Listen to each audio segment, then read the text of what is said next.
बदलिब 7 जिलार इंग्राजी ना मोट 11 जिलार 24 स्थानर इंग्राजी ना संशोधन करेंगे सरकार। एणिकी ओडिया ना अनुसार रहिबो इंग्राजी स्पेलिंग। एने राजस्व विभाग पक्षरु प्रकाश पाइला विधिबद्ध विज्ञप्ति।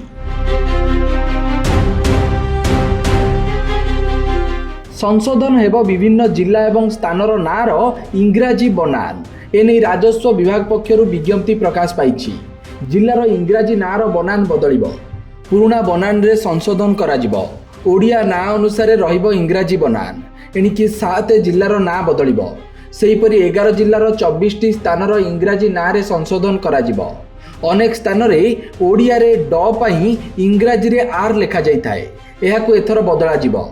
उदाहरण स्वरूप केन्द्रापड़ा को इंग्राजी रे केन्द्रापरा बोली लेखा जाई थाए। महाकालपड़ा को महाकालपरा, नयागढ़ को नयागढ़ बोली इंग्राजी रे लेखा जाई थाए।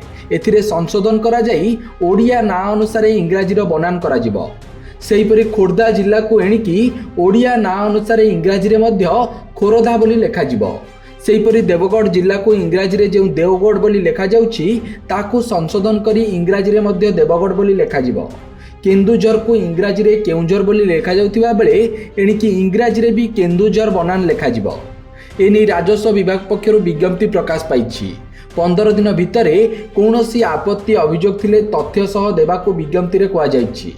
15 दिन भितरे कौनसी आपत्ति न आसिले सरकार ना बदलाइबाको परवर्ती पदक्षेप नेबे। तेबे सत्यपाठर हस्तगत होइतिबा दस्तावेज रे कौनसी निर्दिष्ट तारीख उल्लेख होई नाही। Bureau report, Satyapath news.